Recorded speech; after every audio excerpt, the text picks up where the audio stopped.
Welcome to a new episode of Get Real with Kacey Kasem. It's the podcast that goes behind the scenes of the fantasy football industry through interviews with some of your favorites in the business. On this episode, which was recorded months ago, I sat down with Drew Prawel of the Dynasty Timeline podcast. Our conversation included Drew talking with me about his love for the show Friends, how he got started playing Dynasty fantasy football, being adopted from Korea at the age of 3, drafting from the golf course, how he started podcasting, and a ton more. Make sure you give Drew a follow on Twitter/X at @dr_pra. Feel free to follow me on Twitter at @DKCKasem and the podcast at GetReal_pod. Before the show gets started, I just kind of wanted to give you an update on what's been going on in my life, because that's the main reason that this podcast has been on a hiatus for so long.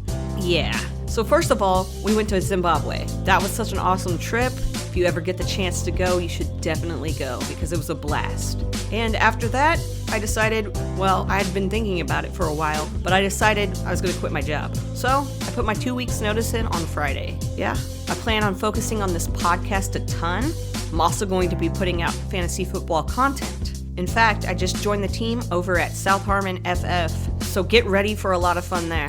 I also have something in the works on the business side of my life. I'll tell y'all more about that in the next few weeks. Thank you so much for all the support you've given me and this podcast over the last few years. This new journey is scary, but I'm excited to make 2024 the best one yet. Let's do this. This podcast is a proud member of the DAP Network. All right, with all of that out of the way, here's my interview with Drew Prawel on Get Real with Kacey Kasem. Well, let me just tell you first and foremost, everyone listening, the man that I'm talking to tonight, this podcast probably wouldn't have as many episodes out now if it wasn't for him. He helped me in a dire time when I was trying to find a laptop that didn't suck, because this podcast was one of those things that just frustrated me all the time because of my computer. So, Drew, I just wanted to thank you. That just came to me and I was like, this podcast, yeah, I was getting so frustrated. I get it. No, happy to help out. Glad it's working out for you. Yeah, for And sure. fun to listen to everything that you've been able to do along the way. So glad it's still going on. Well, I appreciate it again. And, people that are tuning in right now are probably tuning in to get to know you, but also kind of figure out how to keep going in this fantasy football journey and figure out how to put out content or how to do all of the fun stuff that comes with the fantasy football community. So we're going to talk to you about that tonight. But, I really wanted to start off just kind of getting a background on you when it comes to your childhood growing up. Where did you grow up, and were you into sports when you were growing up? Yeah. So I was actually born in Korea, which we'll come back to later. I was adopted by an American family in upstate or Western New York, not too far from Rochester. So grew up a diehard Bills fan. I was in early elementary when I watched the Four Falls of Buffalo, which was a really confusing time as a kid to have a team that was so good to get to the Super Bowl, but just couldn't seem to win it, which seems to rehash itself pretty frequently these days. But yeah, I grew up in the Western New York area. I grew up playing soccer. My parents kind of limited me to one sport. They said, pick what you want and we'll kind of go all in. So soccer was the one. I played soccer through college and really enjoyed that. And, I always enjoyed football on Sundays, watching the Bills. That was always something to look forward to coming home after lunch. Remember one year when I think I was like 8 or 9, I was in such a rush to get to the kickoff. I was supposed to let my dogs out, and I was so frustrated that my parents asked me to do this, and I was the one missing kickoff, that I tried to like jam the door open because it was kind of frozen stuck in the wintertime. And I slipped and I actually cut my wrist pretty wide open where I could see my tendon. And I was just kind of looking down. I was like, crap, this means I guess I'm not watching the game. So I had to go to the hospital for the afternoon. And, I was happy that the hospital had a little TV where I could kind of watch along. But yeah, loved sports growing up, would play whatever I could kind of on the side, basketball, volleyball, soccer, swimming when I could. The lake was super cold growing up there in Western New York, except for about the month of August. So grew up water skiing and really enjoying kind of anything outside. But uh, yeah, played soccer as my main thing for most of my youth. So you did bring up that you were born in Korea and that we get back to that. And that is a story that I would really like to hear more about. I'm sure everybody listening would too as well. But can you kind of let us know kind of how that process was? Like how was that for you as a child and what was that experience like? It was tough at times. I was raised in a very rural part of Western New York, so I had Mennonites as my neighbors on three sides of my property. I was pretty much the only kid that looked like me in what felt like 100 miles, probably less than that. But so it was definitely unique. I was adopted because my parents couldn't get pregnant. So they had gone through all the different treatments that were available at the time, and they finally settled on, I guess this is the way we'll have to go. So I grew up as an only child, kind of out in the country with not a lot of neighbors that really wanted to have play dates or sleepovers. That was a unique time. So I finally got my freedom at 13 once I could buy my own mountain bike. And that was kind of how I got from where I lived outside of town into town. And then, those are the days of making the 1-800 collect calls and just telling mom, hey, I'm ready. Don't accept the call. Come pick me up now. So yeah, it was definitely different, but looking back, it certainly, I think shaped me in a lot of ways, and gave me some resilience in kind of overcoming different challenges. But on the flip side, my credit to my parents, they never made me feel different in that way, and I actually have some lifelong friends from middle school and high school that when I look back, there was never any kind of feeling outside or other. So I was, fortunate, even in that small town, to find some folks that were really, open and accepting, and lucky to stay in contact with some of them today still. Well, yeah, that's awesome. And bringing it back to you saying that you were an only child, grew up an only child. I know a lot of only children. But when I was growing up, everybody I knew had siblings, right? And I had a sibling as well, and that's kinda how I got involved in sports, was playing, soccer with her and playing Mm. basketball with her and stuff like that. Growing up and finding sports and getting involved in that, were you able to, form relationships with people? Were you able to, take that with you into, like as you got older, did you find yourself continuing to be interested in sports, or how was all of that? Yeah, I think my parents put me into youth sports hoping that I would find some friends and some connections. And I was kind of a slow developer in that space. It probably wasn't until later middle school, early high school that I kind of found uh, where I fit, and with the soccer team, and the position that fit right. And something just clicked in, whether it was my mental development, my physical development. And then all of a sudden it was like, okay, this makes sense to me. And getting a little bit more serious with traveling for sports and stuff. So yeah, that definitely helped kind of build some friendships and some of those relationships. Though actually, the friends I'm talking about now that I still stay in touch with were actually probably more through academics and some of the classes that I was in. But but yeah, that was definitely a big part of me getting to know some of the other kids. And it cut both ways. There were times where it was great, and there were times where it just absolutely sucked. Just being thrown in with not knowing anybody, like you said, not having a sibling or somebody that I could kind of like just go and kind of cling to for a little bit and say, hey, let's do this thing together. But yeah, overall, I'm very grateful for that. And uh once I kind of had that switch flip in my early teens, that opened up some of the other sports, or gym class or after school, kind of hang out and play, and gained a little confidence in that area as well. So all those things, I think, ultimately helped lead to building some different relationships through sports.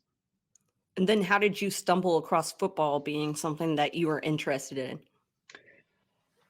Oh gosh, I think that was mostly my dad.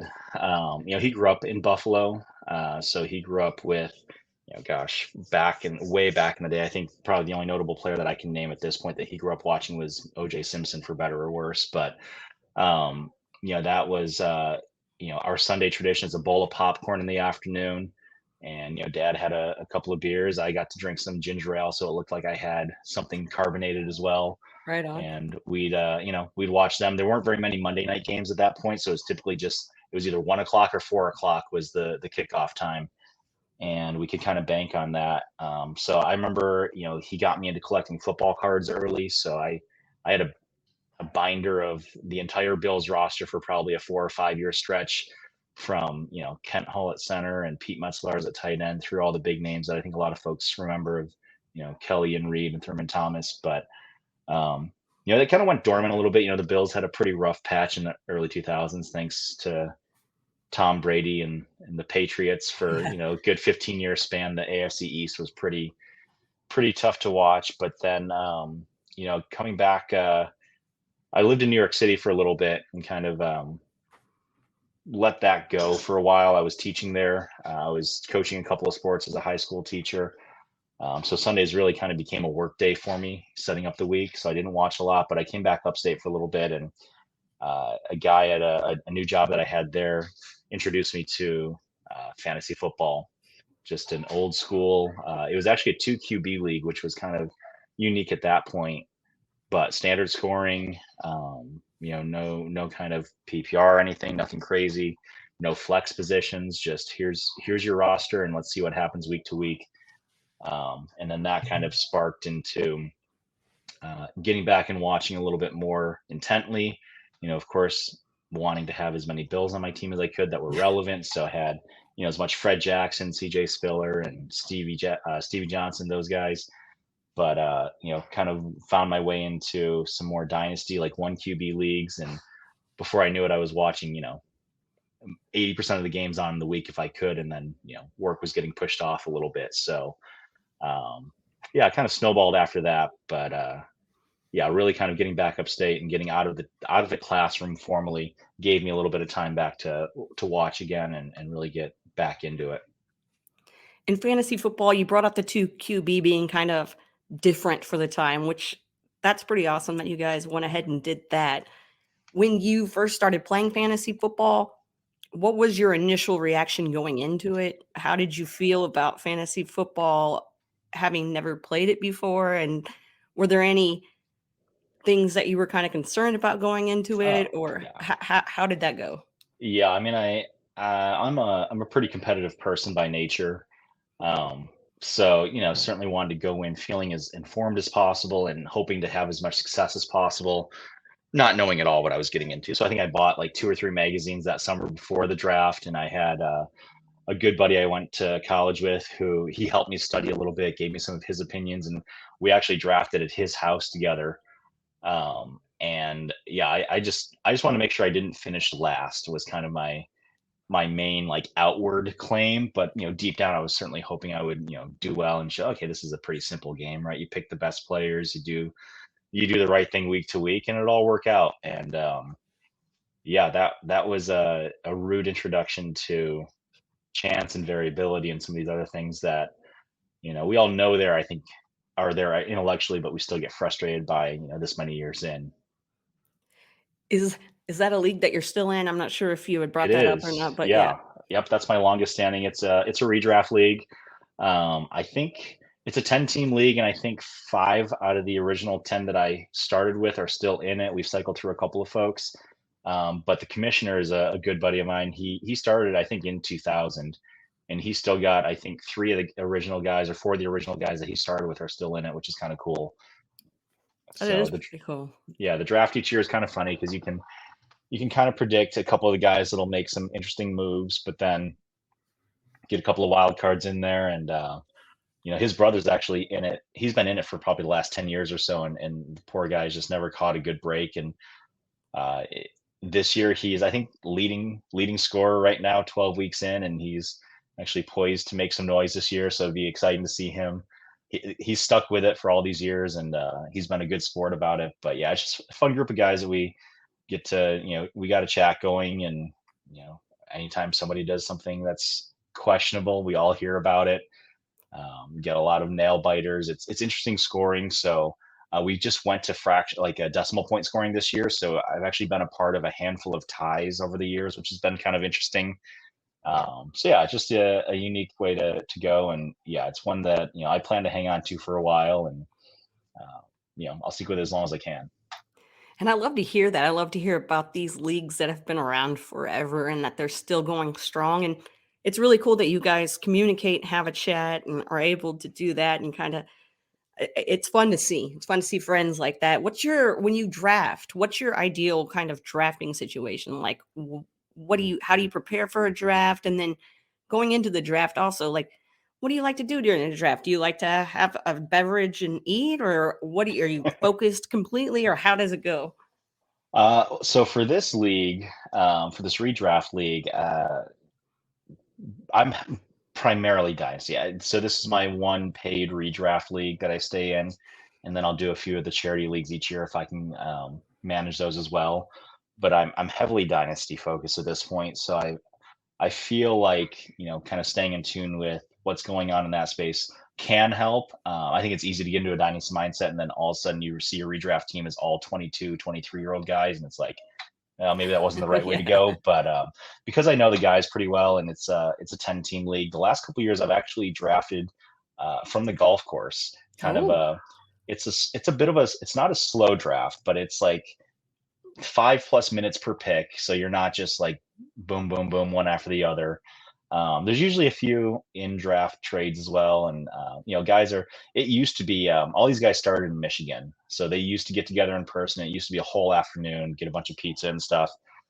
So it's kind of spread out over the geography here, so it's mostly online. But yeah, for this one, I'm typically just kind of kind of watching what the other guys are doing, and if you see a little run, try to respond to that or get ahead of it. It's always interesting. I love picking on the turn in this league, so it's always fun to see who's kind of bookending me, and if I know them well, that's where we have some fun, kind of trying to snipe each other and figure out who you want to take ahead, and maybe you spend a little bit earlier of a pick just to get the small satisfaction of seeing that pop up in the chat, right? Hmm. Um, but yeah, so that's that league for some of the rookie drafts and stuff. I'm a pretty simple guy. I if I feel good about somebody and I can find some of the information that feels good about that, or that shows me I can feel good about that, whether that's a little bit of film, whether that's a little bit of the analytics. I usually go with my gut in those spaces. I don't have a deep spreadsheet or anything like that that I'm working off of typically. And yeah, a couple of the guys that I've been a part of the podcast with over on Timeline, I kick things around with Bill and Josh some. Josh is a pretty sharp draft guy, and he does some of his own film, I think. And Bill is super smart, so I typically kick things around unless I'm in the league with them. And then of course it's try to be a little bit coy and see if you can't get one over on them periodically. But I think over the years, the draft is certainly important, but it's not the final team, right? That's what trading is for. So I try not to stress out too much over how my draft turns out. If I get lucky once or twice, great. What's the smart move there? If I miss out and whiff on everything, then okay, great. How do I come back and try to figure out what are the essential pieces I need to try to move around? But yeah, the draft, of course, is a highlight. Whatever format you choose, that's usually a fun time to engage with the league mates. So I look forward to every time we get to do that. And getting one over on people that you podcast with, how does that feel? What is your emotions going into that? Because I know that I'd rub it in their faces like hardcore. Well, at this point, it hasn't been consistent enough for me to prove that I'm any good at it. So it's usually just if they come asking about is that player available, I try to squeeze a little bit extra, but yeah, I know it's happened enough times where I get a little too confident in my process, so to speak, and then all of a sudden the next draft or the next trade just blows up in your face. So try to have some good fun with it, but those guys are pretty gracious as well. If they see something good happen, they're usually good to give credit for it. But yeah, I think sometimes it's just that moment of I felt great. I'm glad that I'm validated because one of those guys is wanting the guy that I drafted, but doesn't happen often. Well, let's go talk about Dynasty for a little bit because Dynasty is a completely different beast than Redraft. It's very similar, but very different as well. But Dynasty being your main focus, how did you get involved with Dynasty? How did that come into your life? Oh gosh, this was another guy that I worked with who I think he might have been doing fantasy baseball or something like that, and he asked if I wanted to help him commish kind of a standard dynasty startup for football with some of his college buddies. Uh, so he didn't necessarily have the time to kind of do the back end stuff and set all that up in MFL and whatnot. So he introduced me to that platform and showed me kind of what was there. And like I said, just started off with a pretty basic one QB, couple of flexes, nothing crazy. And we had that league running for about 3-4 years. So that at that point, I was just in two leagues, the one redraft and the one dynasty, and I definitely enjoyed seeing my players year over year, especially when I felt like I had some good players along. So it was nice to know that I didn't have to figure out how to get them back next year. And then, I started to kind of get curious. Okay, is there a way to take the parts of this redraft league with the two quarterbacks and some of the scoring model there, where we give bonuses for like long touchdowns and if players hit certain thresholds of receiving or rushing yards. So how can we kind of blend that together? So that's where my college friend Jeremy and I we co-commission a couple leagues now where we kind of blended some of the best of both worlds into the super flex leagues. And we started to expand into IDP a little bit because, hey, we want to try to mirror more of NFL and really more of a GM feel. So it's just kind of evolved year after year. And then I think for a lot of us, 2020 just gave us a lot of time to sit down and think about what do I want in a league? Who Yeah. do I want to play with? What's the most fun? Those kind of questions. And then that's where, over the last few years, we've really kind of we've expanded the number of leagues that we're in together. I've expanded the number of leagues that I'm in, but I've also become a little bit more selective with some of those leagues as well, knowing again who and what really kind of brings joy to me as much as possible each week. Do you know how many leagues you're in, or is that one of those things that you don't keep track of? I don't keep a close track. It is somewhere around, I think 16 or 17 dynasty leagues, and I think two redraft leagues. I'm just under 20 total, I think. Um, and that's kind of been my number the last 2-3 years. And Scott Fishbowl, you had brought up charity leagues, and I know that Mhm. you are in the Scott Fishbowl.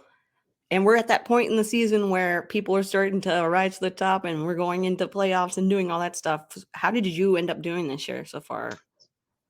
Regular season treated me pretty well. I think I finished in the top 100 for the regular season, and my regular season average is what pulled me through this first week of playoffs. I did not score well. I was so happy last night that Scott chose the scoring format he did this year because I have Josh Dobbs as my second quarterback. So in multiple leagues, I'm sitting on negative points with Josh Dobbs, but thankfully for SFB, it didn't hurt me. So I got by fairly comfortably this week, but certainly not as high as I was hoping. So this week is another week, and I've got to look and see. I don't think I have a lot of week 13 by, so I should be in decent shape this week. Next week will be. I've got Kyler as my QB1 right now, so if Dobbs doesn't square things away in the bye week, that could be my exit week, I think. Hey, you made it a lot further than me. I knew like after week 3, there was no way this team I had was going anywhere. It was bad, but whatever. It was fun and it's been fun getting to know people. We did a live draft in Dallas and That's awesome. yeah, it was really, really fun. And for people that don't know what the Scott Fish Bowl is, if you're into fantasy football at all, you need to check out the Scott Fish Bowl Mhm. because it's a charity league that does so much. And giving back is so important to this community. And that's one of the main pillars. That's one of the main, places that I look at when I look at a place that's going to benefit the world. We're out here Yep. benefiting the world. We're doing this game of fantasy football, but we're also donating and making a change in people's Yeah. lives and making a difference. And it's it's so cool to see. And I know that, well, first of all, how long have you been in the Scott Fish Bowl? Is this your first year or how many years have you done it? I think 10 was my first year, so I think this is year number 4. Dope, dope. All right, all Yeah, right. And it does change every year. It's it the does. settings and all that fun stuff that Scott likes to throw into the Scott Fish Bowl. Is there anything that you've liked over the years that's been one of those settings that you're like, "Thank you, Scott. That was really cool. I like that." Yeah, I mean, I mentioned this year that I love the positivity, the idea that there are no negative points. That was a really cool twist. I think it's just fun to see big numbers in Yeah. some leagues. Not mine. Um, Not me. How about that? Mine's been like 186. I'm like, yeah, dang. which even that, right, compared to a lot of our home leagues and stuff, Yeah. But then you a see lot of these like crazy yeah, I scores mean, of 200 and some of them whatever. have been wild. I think we've seen some people hit 300, which is Yes. ridiculous. Ooh, but it's But yeah, fun. I think what's awesome is he's expanded it every year, Mhm. which it is still, it's a big deal to be able to participate.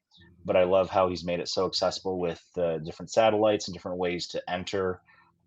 Which, like you said, I mean, the ultimate goal is to get as many eyes as possible in the space of being able to give back. And I think they just posted some of their shopping events that they just did, and how exciting it is to be able to go and give back to a lot of these families and kids especially that aren't as fortunate and maybe don't have access to some of the resources and stuff that a lot of our families may have. So that for me, coming from teaching in New York City and seeing kind of a wide range of families and kids there who they got excited about so many different things. Some got super excited over some very basic things that a lot of the other kids would look down on, and vice versa. And so it's just cool to be able to find a way to give back there. And I'm in a few of the eliminators, so I don't really count those because they're all best ball. Yeah. Plus, I've already been eliminated. So, but those are Oh, another, that's kind of the precursor, right before you get to the yes. podathon and stuff.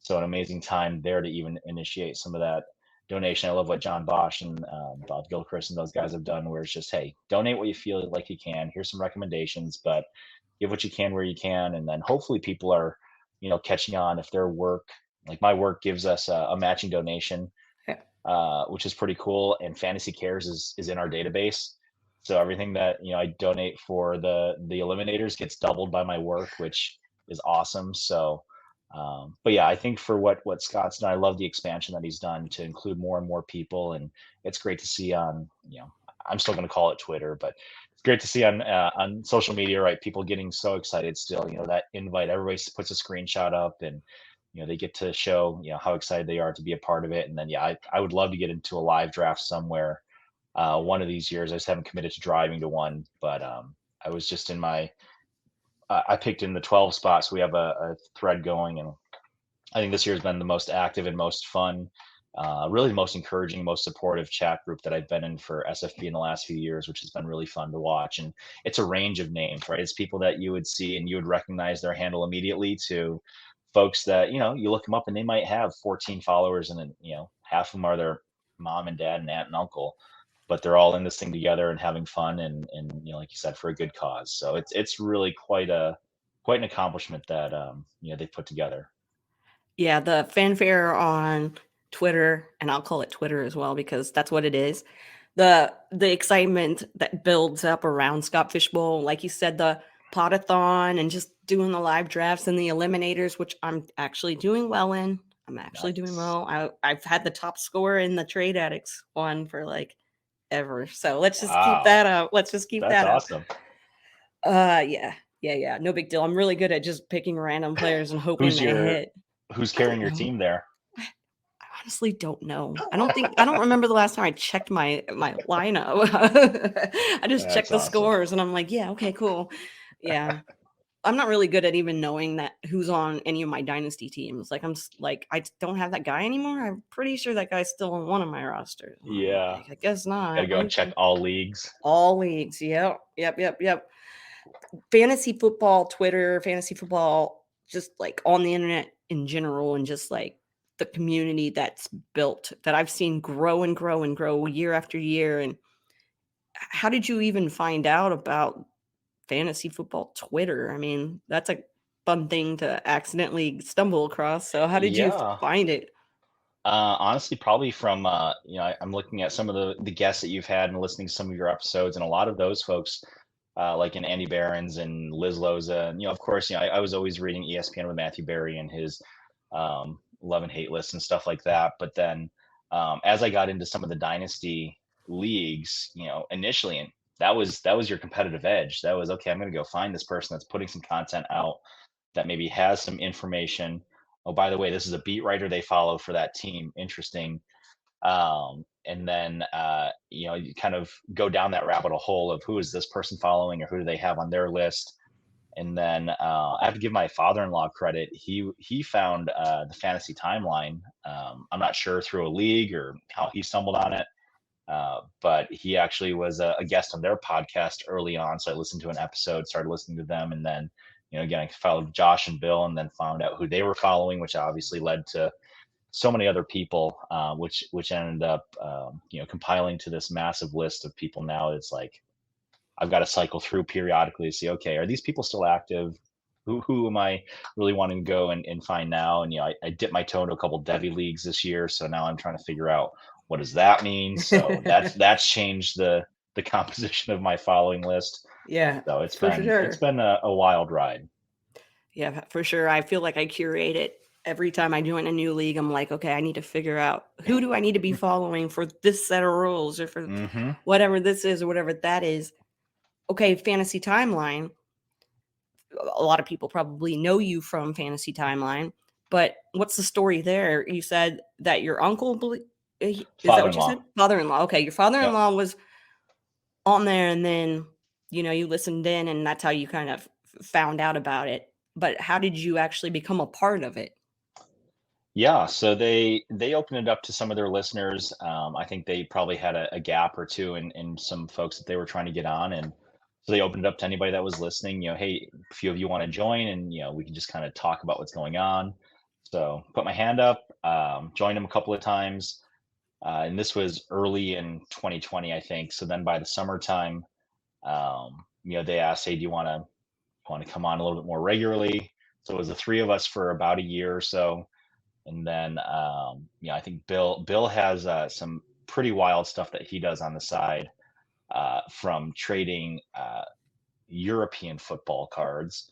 Oh, So he has his own soccer card trading show, I think. And, I think he owns a small business where he deals mostly in like sports memorabilia and sports cards and stuff. So he had a lot of that was growing and gaining interest for a little while there, right? I think sports cards were just like, they boomed. yeah. So Whoa. I was watching had crazy unboxings and openings and all that.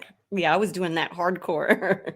I was wishing I hadn't given away a bunch of my crap as a college kid, but so anyhow, he had to back off for a little bit. So it was me and Josh for probably about a year or so. And then we kind of said, hey, you know what? Life is kind of wild now. So we backed off for a few months. And then this last year, I think Bill decided he wanted, to have something a place to be able to chat things up and talk some things out. So timing worked out because he came back on this summer.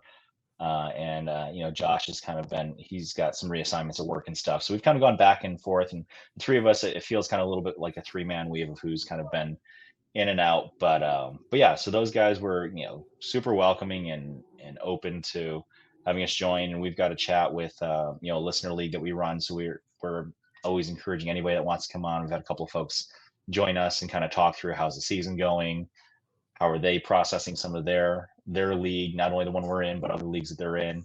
And yeah, it's just been a really good time. And I think it's turned into something where it's pretty much the three of us, or whatever the combination of the three of us, just talking about where we are this week, what are we looking forward to, bouncing some ideas off each other about some trade ideas, or how do you want to approach a little bit of strategy, knowing where we are in the season. And it's just been a lot of fun. So I think we're actually in the process of probably winding down a bit, because I guess I'll bring it back here. Within the next few weeks, I'm actually picking my family up, and we're moving to Korea. So we'll be in the other side of the world trying to figure out the time difference. So I've told Bill and Josh, maybe we can make things work out. Wednesday night is like Thursday morning for me there. Yeah. But we'll see what happens with that. So we're just kind of soaking up the last few weeks of this season here together, and then we'll see where it goes. Okay. Well, you have a good excuse for, I mean, if it's like, I'm not trying to to finagle my schedule around to make it work. I need my sleep. I need my.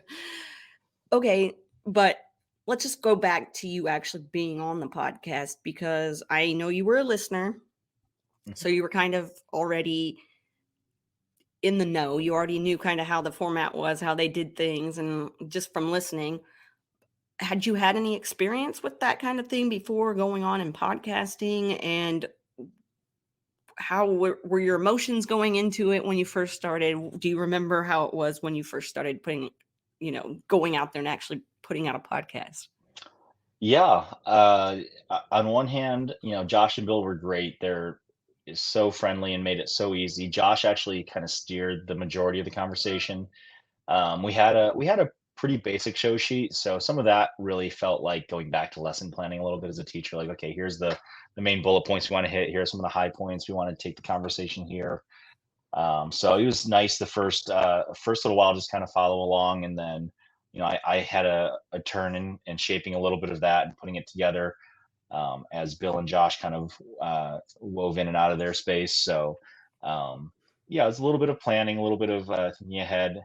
I think the most nerve wracking, I hosted with a guest by myself one time in the last 2 years, and that was probably the most nerve wracking. So doing exactly what you're doing now, just trying to keep Yeah. conversation going with one other person, which you're doing a phenomenal job, by the way. I don't know that I've used this many words in a day in a long time. Excellent. Um, but that was probably the most nerve wracking thing. Was okay, I don't really know this person super well, so I hope I have good questions that will keep them talking, or that will spark some good dialogue, that will seem insightful, of course, if people are listening, but then just interesting for that person as well, so that they feel like this was worth their time to come and join me. So that's probably where I was the most nervous, and I think it probably came through. So having Josh and Bill each week and moving in and out with them, and having one of them even with a third guest, has always felt pretty natural, because we can kind of lean on each other, knowing how we communicate. But as far as the first time, yeah, I was very much out. I was waiting in the lobby like 10 minutes early. I was turning lights on and off because we do the live streams, trying to figure out, okay, where are the shadows? Does this look right? Should I wear a hat? Should I not wear a hat? Like, what's going to be appropriate for this thing? I say yes, wear a hat always. Yeah, yeah. I could I only wear it when I feel like I have bedhead or something like that. For those of you who don't know, I also grew my hair out during COVID. So I went through some very awkward phases. So there were a lot of nights where it was, hair was pulled back or put up under a hat, so you couldn't tell how god awful it looked. And God bless my wife for putting up with that for almost 2.5 years of that mess. But yeah, it was definitely a different experience. Talking in front of people has always been kind of comfortable, because standing in front of a class of teenagers who are constantly judging you, you get pretty used to whatever could come out at that point.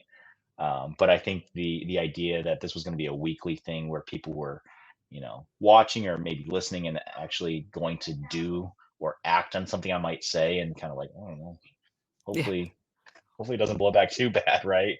But yeah, those were some of the early thoughts. But overall, because it's been for fun, right? We were pretty Mhm. clear together that this was not going to be a commercial venture where we're going to go after large sponsors and ads and stuff like that. It was really just a place for us primarily, and then for anybody that wanted to join us, like, hey, let's talk things out, and let's make a place. It was originally like, let's pull some things from the Twitter timeline, right? Let's go in each of our own timelines and see, based on who we're following, what content's out there, anything that we thought was super interesting or maybe outrageous. And hey, I don't know, I this feels really, really weird. Let me put this up here and see, hey, Bill, Josh, what do you think?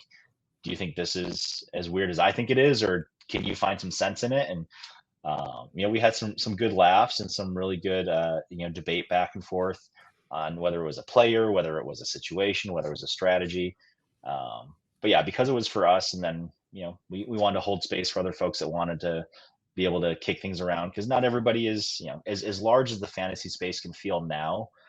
For those of us that have been in it for a while and we've seen the growth, in the grand scheme of things, it's still a relatively small community that I think wants that kind of content week in and week out, or that kind of regularly. So you're just trying to create a space where folks that want that can come find it, and come and go as you please. And I love these live shows because I don't do them. I really want to maybe in the future have a few that I go live and have people, because it's so awesome to just look at those chats and see people come in and they're Mhm. interacting with you, and your audience really cares about what you have to say, and they really care about interacting and having that connection. So it's really cool that you're able to give your audience that attention and show them that you care. So that's really dope. The whole live chat thing, I like when you have people in there with and you're get answering questions and doing all that, and like you said, they're going to be talking about stuff that you're talking about and Yeah. commenting on that. uh, but I'm sure that, like, the experiences that you've had with the chat have been nothing but awesome. I'm sure that Yeah. so when people come in and you see that there's like a strong group of listeners that are coming to listen to you, I mean, I know that makes me feel just so awesome and makes me feel like, man, like, thank you, So Yeah. seeing that, how does that make you feel? Yeah. That's pretty special, you know. When we see, yeah, we do have some folks that we see pretty regularly show up in the chat. They'll check in with us in our Twitter chat and, hey, are you guys going live again this week? Or, we missed you last week. So that is really cool. And, we found nothing but support in there. In the almost 3 years that I've been doing that, I don't think we've had anybody come in that was, aggressive or obnoxious. You have folks that come in and they share their opinion, or they might have kind of a snarky comment about a player or something, which is, I mean, that's what the internet is. So it's just, yeah, let's have some fun with that. And, we want to give our honest opinions. And I think that's been a unique part of it, is the live chat and really kind of getting put on the spot. Okay, what are your thoughts here? Talk it out loud. Be vulnerable and be ready for somebody to share a different opinion, a different perspective. And I think that's for better or worse for some of the listeners, right? Sometimes they hear three different opinions that all sound valid or that sound plausible. And, I don't know if they walk away with any more clarity than when they showed up, but hopefully they have some things to kind of chew on differently before, whether it's a start sit, whether it's a trade option or something like that. But yeah, the live chat is definitely, it's a variable part of it. It's can be unpredictable. I think a couple weeks ago, Bill and I, based on our work schedules, we had to do like a 4 p.m. chat or 4 p.m. show, and we ended up having probably the most people in the chat that we've seen in over a year. And we spent probably 20-30 minutes straight just going through listener questions in the chat, and it was amazing because, Yeah. he and I were there just to talk with each other and kind of catch up on the week, and all of a sudden, you know these folks are giving us content for the show, which was amazing. That is super awesome. Yeah, I loved going into the chats and just kinda hanging out and seeing how people interact, and I just live shows in general just make me happy. So thank you for doing that. And I know you said that it's kinda up in the air about what's going to happen and moving to Korea and everything. H How is your relationship with Korea? Have you been back to Korea, or No, is this this will this will be my first time since I was 3 years old when I was adopted. Part of that is because my parents, like I said, they had tried so many different things. They had gotten older, so at that point, you had to adopt a child that was within 40 years of your age. So my dad is 40 years older than I am. He could be my granddad. So he was 43, so they had to adopt an older child. So, I certainly probably have some memories there that are latent somewhere, but I don't have any, conscious memories of anything. I don't speak the language fluently. I'm trying to learn a little bit now before we get over there. But yeah, so this is going to be, a brand new adventure for me and my family. And uh, I'm excited to see what it's like. I've traveled a little bit internationally, and I've always enjoyed it. So I'm really thrilled to have an opportunity with work to be able to go over for, at least a few years and kind of settle in and see what it's like to, live in a different part of the world for an extended period of time. I'm glad you said why, because I was gonna be like, "Hey, I don't know if you wanna, are you trying to, like, escape the law or something? I need to find." No, no, it's for work, it's for work. But that's Yeah. cool, though. I'm sure that's gonna be a fun experience, and I'm sure you guys are gonna have a blast. And being with family and having them with you, that's just super great to have that kind of support with you. And what does your family think about your quote unquote obsession with fantasy football? What is their thoughts on how much you love fantasy football? So my kids are still pretty young. I've got 7, 5, and 3. My 7-year-old actually played in like a parent and kid league with my wife last year, which was pretty cool to watch. So they played together for one season, so they've gotten a little taste of it. Like I said earlier, my wife has been incredibly gracious with how much energy and focus with the podcasts.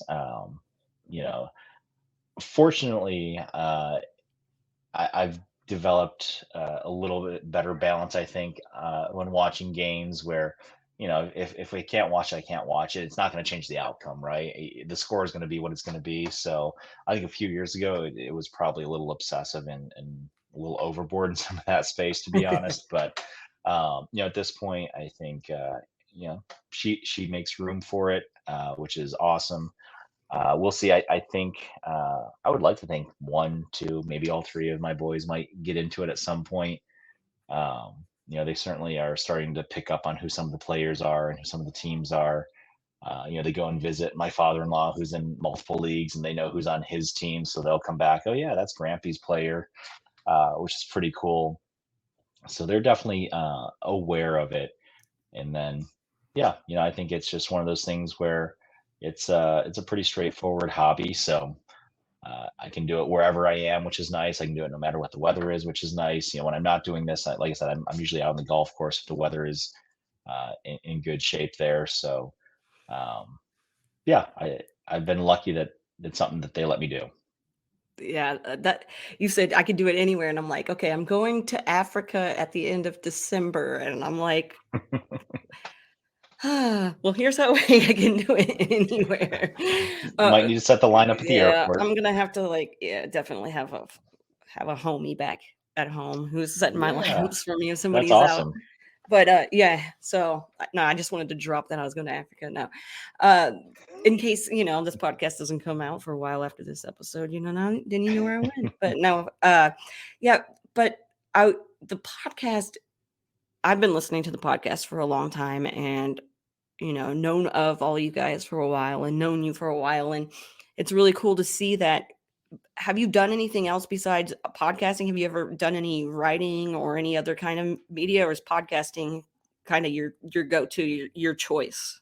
Yeah, podcasting is definitely my choice. I enjoy writing, but I think it's a little tedious for me. Um, Yeah. Me too. yeah, I'd rather talk through it than write through it. Um, so yeah, I've been fortunate to hang out with the guys on Dynasty Junkies a little bit, and Russ. I've been lucky enough to hang out with him a couple times on some of his shows. So I definitely enjoy that because it's the real time in the moment. But what's funny is I listen to an inordinate number of podcasts. So I've gotten actually myself to a place where I can listen at 2x speed now, so I can just try to cram more in on my commute. But there are moments where I actually prefer consuming written content because I think I really enjoy well written articles. So there are a few out there that I'll pop open, or I had an athletic subscription for a while where you kind of read some articles there that were insightful that give you a little bit more context. But with where Twitter's gone at this point and how people can post pretty succinctly kind of their bullet point arguments, or here's a clip with some written content of why I like this player, I don't like this player. It's become much more accessible to get to some of that stuff without having to read through, you know, 4 pages of Matthew Berry. I love Matthew Berry, Right. but Right. you got to carve time out to get to get through that. So yeah, it's definitely been on my end of it creating content. The podcast has been the most natural. Yeah, I feel that. I feel that. I feel the same way when it comes to writing. I like writing, but I feel like I'm maybe not better at getting my words out through speaking. Obviously I'm not doing a great job of that right at this moment, but I do enjoy the whole talking about things, talking through things. I change my mind on things all the time Yep. just by talking through stuff. So yeah, that's why podcasting is always fun to go on a Yeah. podcast too. I think that's definitely something that I connect with is, yeah, if I were to write something and submit it on Tuesday, by the time it's published on Friday, Hmm. I could be on the other side of that idea or that argument very quickly, depending on who I talk to or what I consume in the middle. So I don't know. Yeah, I definitely think that talking through it is a better process for me. And then Yeah. I can just go on if I have to. I can go on live again on Friday and say, "Oh yeah, by the way, the thing I said on Oh. Tuesday. I hope it didn't hurt you Thursday, but here's what I think now." Yeah, I like that. I like that a lot. So I've got a couple of questions about just balancing it all and just life in general. What do you like to do in your free time? I know sometimes free time's far and few between, but what do you like to do when you do have a chance to kind of just do what you want to do? Yeah, I mean, if any chance I can get on the golf course, that's kind of my time away. That's my connection with nature. I like the idea of hiking and camping, but I don't love the activity of it. So, Same, same. golf cart, being able to be out and I get into the woods periodically because I lose a ball or two, so it feels like I'm hiking. But that's kind of my main go-to. Otherwise, vacation for me is like, let me go and take a book or two that I've been wanting to read. Let me sleep in a little bit. I will go and I enjoy. I prefer like the beach versus the mountains kind of a thing. So I'd rather be next to water. But yeah, I think just being able to sit and read through a good book, take a nap when I want to take a nap. Those are the little things that are the best parts right now. But at home, it's definitely if I can get some time to just get in a good book, take my mind off of some of the other stuff, and I feel like one of my aspirations when I was teaching was I wanted to be on Jeopardy. I thought, I was a history teacher. I taught math for a little bit. I was like, okay, I feel like I've read enough things. I could have a fighting chance at maybe not embarrassing myself there. But since I left the classroom, I haven't read as much. It's definitely been like, oh yeah, gosh, I'm watching some of these shows, and it's like, I, I don't know what that is. So I think trying to get back into reading more and just feeling like I'm staying current and I'm keeping my mind sharper in that space is what I value at this moment.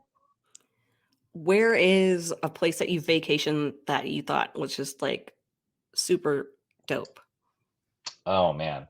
My wife and I were lucky enough for our 10th anniversary. We went to Maui a few years ago, and that was an amazing week. That was our first extended vacation without any of our kids.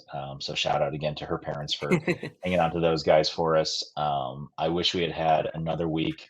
We didn't even get to see all the parts of the island we wanted to, and I would have loved to have island hopped a little bit. Kauai is definitely on my list, kind of getting out in the Pacific. So that's probably the place that I would love to go back to the most that we've already been.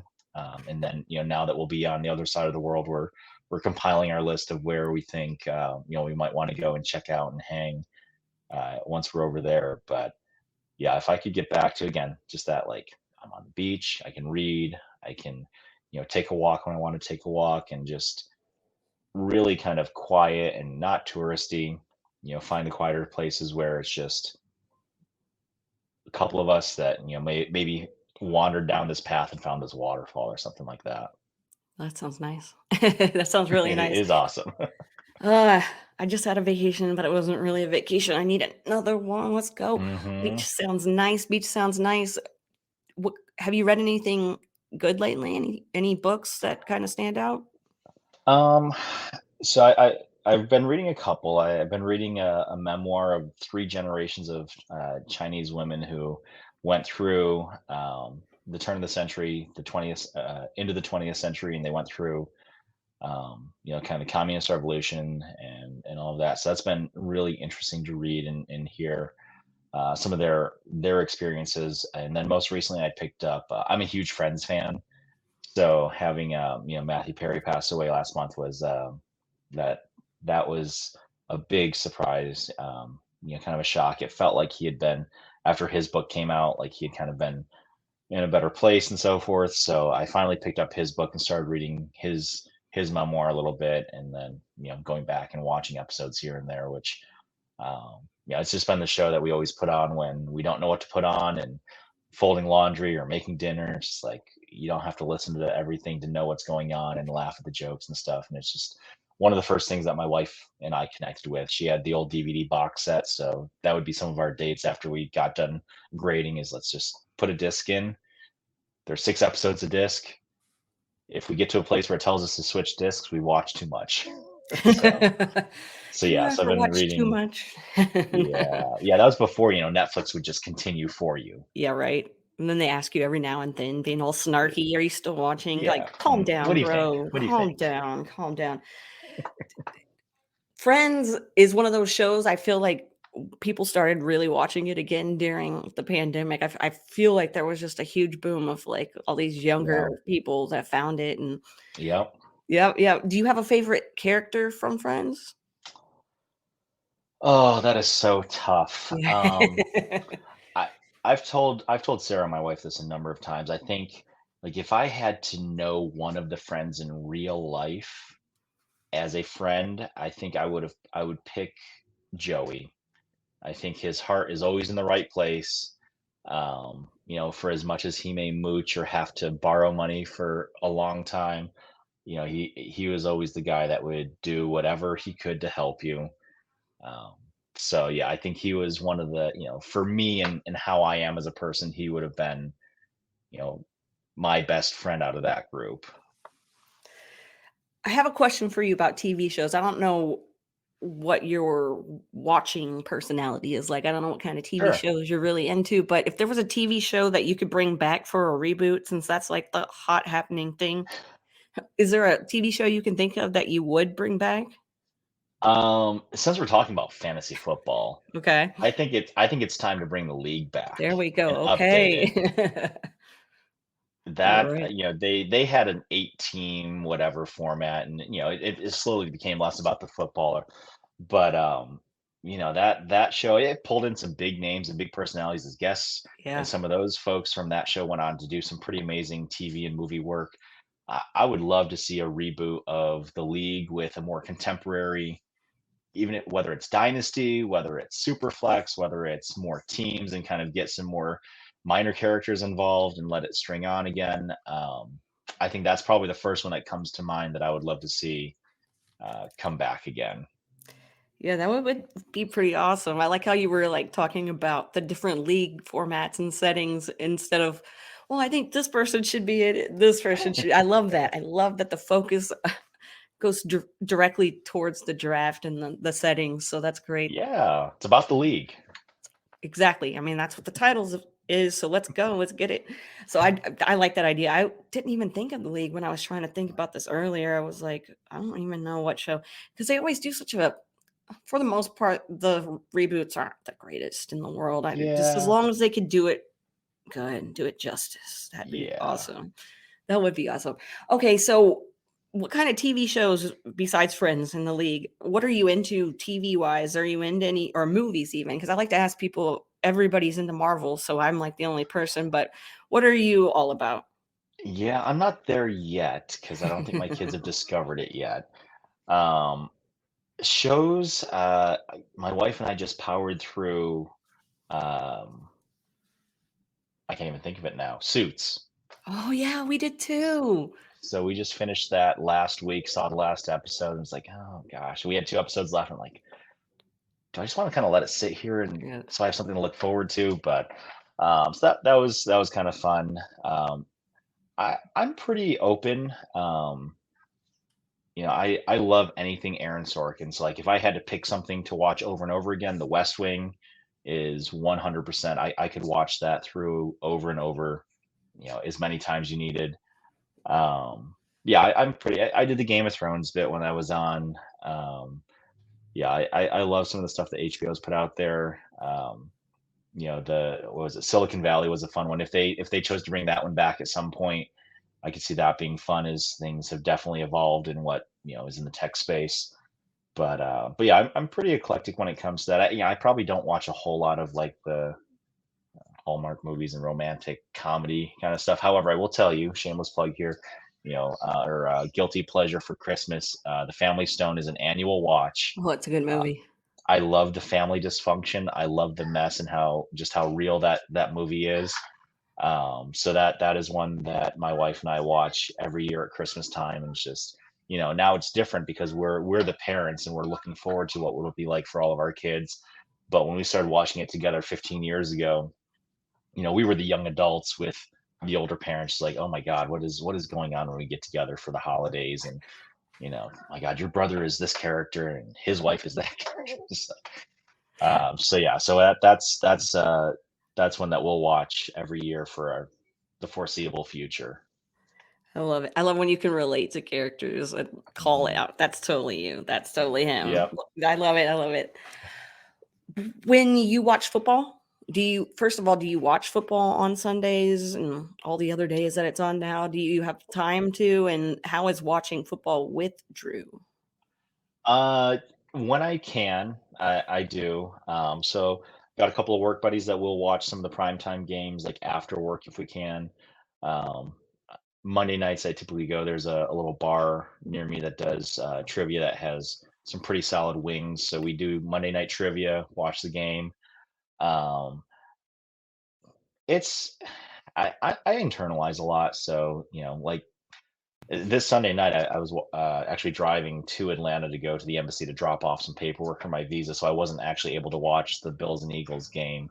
So that one I probably would have been a little bit.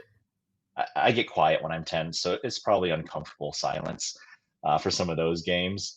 But for regular games, if it's watching a game that maybe isn't as good because the teams aren't as good, but like Monday night last night, watching Vikings and Bears was dull. Mm. But every once in a while you get something good that happens, so You never know. that's fun. But yeah, I would say I'm typically pretty quiet unless something big or momentous happens, or if the Bills are involved. Then I can get a little more animated, and I talk to the players through the TV because they can hear me. Definitely. They definitely, I mean, I wouldn't put it past TVs now. I'm just saying. So, as a Cowboys fan, I know that's bad blood when you think about when you brought up all the Super Bowls. And we're not going to get into that, but we were really hoping that the Bills would, you know, Yep. yeah. Yep. I work with some 49er fans as well that Like, also ask me, hey, what happened? what And like, happened? Could you not, could you not yep, help us out? Like, yep. you have everything to do with it, but yeah, I called in as many favors as I could, and yeah. we kicked You the field tried. goal. I mean, it was, yeah. Do you have a favorite player right now? It doesn't have to be a Bills Uh, player, it could just be anybody, but do you have a favorite player at the moment? Yeah, I mean, the easy answer is Josh Allen. I own two Bills jerseys. One of them is Jim Kelly. One of them is Josh Allen. So Jim Kelly was number 12, so that's the number I wore playing soccer through college. Is I was always number 12. And then yeah, at this point, I bought a Josh Allen jersey a couple years ago. So my buddy and I, we actually got matching jerseys together, and we got to go and watch them in Nashville, which another heartbreaker. Titans won Mm, on a Monday night. But yeah, I would say he's definitely my favorite at this point. Outside of the Bills, uh, man, that's tough. I have a lot of Justin Jefferson, so it's hard not to like him. yeah. Uh, I get have him on, it. on a few teams, but typically I gravitate toward players that stay with the franchise for a long time. So that's been something that I've respected across multiple sports. So you watch guys that begin their career, or maybe they get traded early on, but they finish their career with the same team. So players like that have some longevity and commit to that. That always draws a different level of respect. Whether their teams are good or bad. So I understand why. I don't fully understand, but I can understand a little bit of why Brady decided to go and leave and go to Tampa Bay. But for a long time, as much as I disliked him and the Patriots, there was something to be said about 18 years with a franchise, and Yeah. the accomplishments and those kinds of things. So I really do enjoy seeing players that stay with a city and that are loyal in that sense. And it's tough when sometimes the team isn't loyal back, and it's a Mhm. business, right? Yeah. So you try not to hold that against them. But yeah, that's typically, if you're going to put a group of random players in front of me, if there's a guy that's been with the team for a long time, I probably respect that pretty well. Yeah. I get that. Yeah, for sure. The Dallas Cowboys, like, I don't know. I have a hard time finding a favorite player. I don't have to say like Micah Parsons because, like, hello. Um, Yeah. but but yes, the Bills. I mean, oh, I they've always been a team that I'm like, okay, yeah, I'm a big fan of what they do. I Josh Allen would definitely be my pick if I was, a Bills fan. Do you do you watch any other sports or play any other fantasy sports at all? I don't do any other fantasy sports. I've had plenty of people try to get me into baseball or basketball. I'm just like, I'm accustomed to now a 17-week season. I can't do 82 games. I can't do 162 games. I'm not a purist. I didn't grow up with baseball. I will watch some of the like I'll watch NBA starting in April and I'll watch the playoff run. That's kind of fun. Living in New York City, certainly watched and followed the Yankees, but I wasn't like regularly going to games until September if they were still competitive. But yeah, I mean, I'll watch whatever is on. I'm a huge tennis fan, so I'll watch the majors for tennis. Um, I've been a huge Roger Federer fan since probably about 2003 when he really kind of burst on the scene there. Um, this generation that's retiring, Djokovic is kind of the last of it. He's kind of my least favorite of the group, but watching Nadal, Federer over the years, that was just incredible sport to watch. I'll watch college basketball once that kind of gets into January and February. I grew up a Syracuse fan in the area when we were in the Big East, the old school Big East. So they were always, my college team. And then living in New York, I'd go to Madison Square Garden, watch the Big East tournament whenever they play.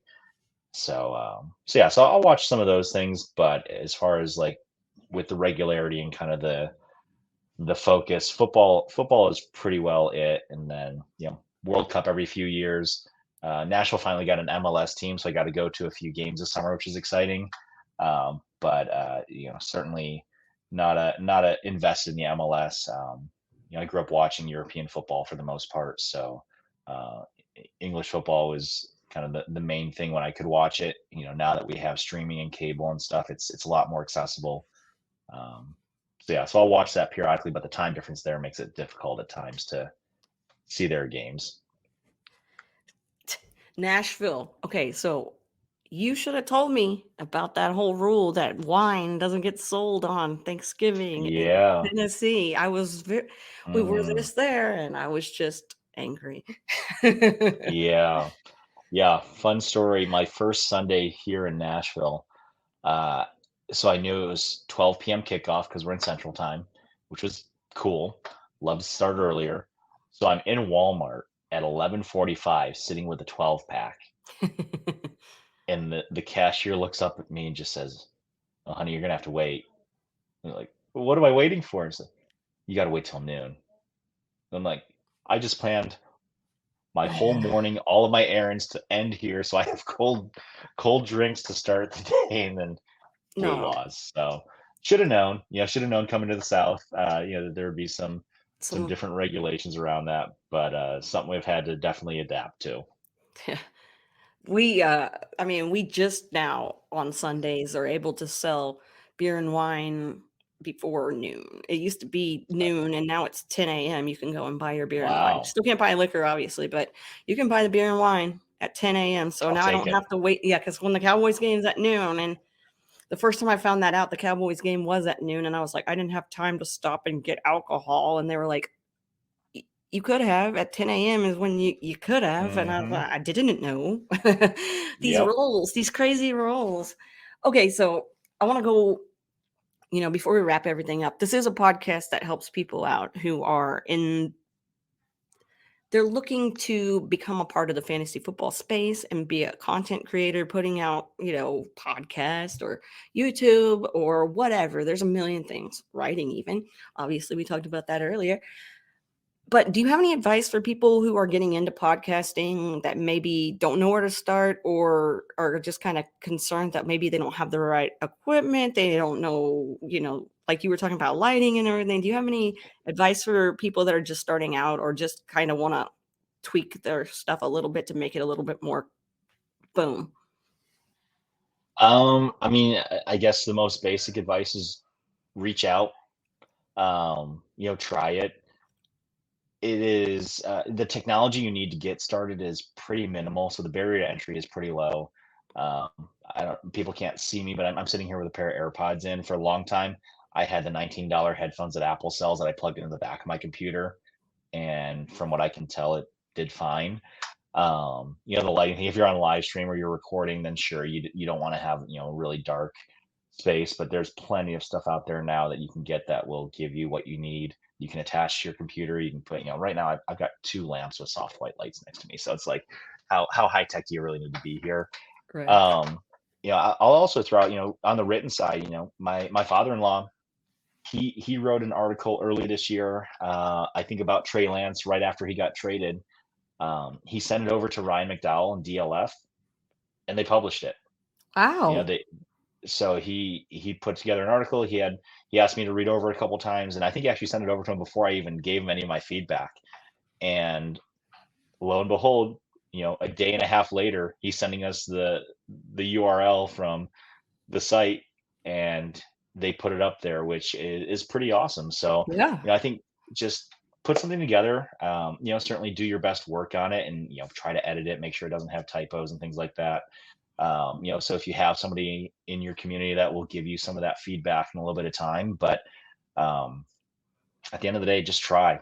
What's the worst that's going to happen if you send it over? They're going to say thanks, but no thanks, or maybe the next best is like, hey, no thanks for now, but this is what we're looking for, and they can give you a little bit of guidance on what they're hoping to find. So, and again, I think that just goes to the general openness that I found in this space, which has been what makes it so fun to stay with it, right? I think it can be intimidating, or it can be, it can feel like a risk to put yourself out there, but that's part of anything worthwhile in life, right? You have to be able to try. Nobody woke up just saying, I'm good at this and I'm going to bat 1,000. So if you're not willing to, take some feedback or have a few missteps here and there, it'll be tough to accomplish anything that you're going to be really, really proud of. So, I think the general advice is give it a go, get some people around you that are going to encourage you, be honest with you, and then do your best, and try to improve from there. That's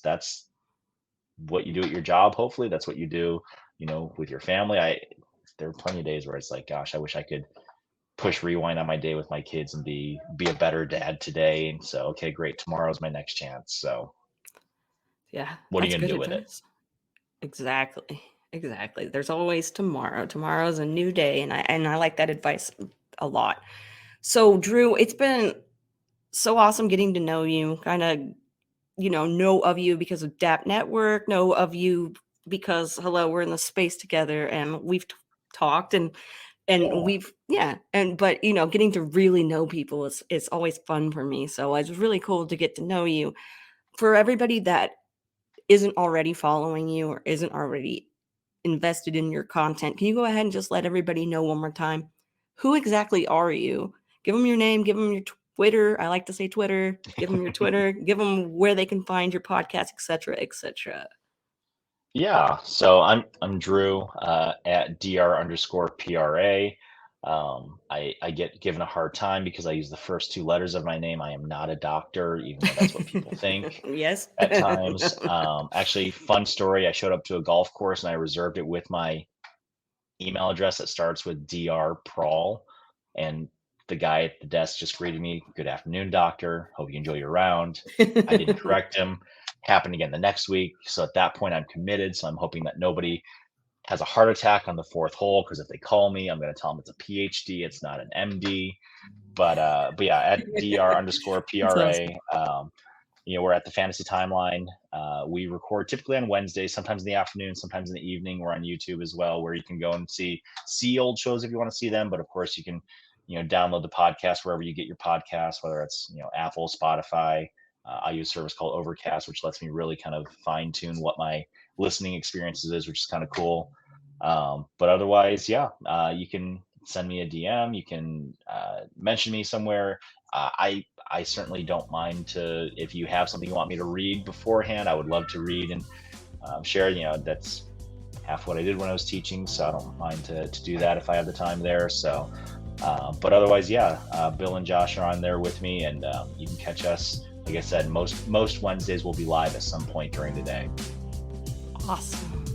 Well, again, Drew, I appreciate you coming on, and fellow, DAP Network homies. So that's super awesome. Yeah. You can check us all out there as well. And make sure that you come back next time for another episode of Get Real with Kacey Kasem. And remember to stay rad.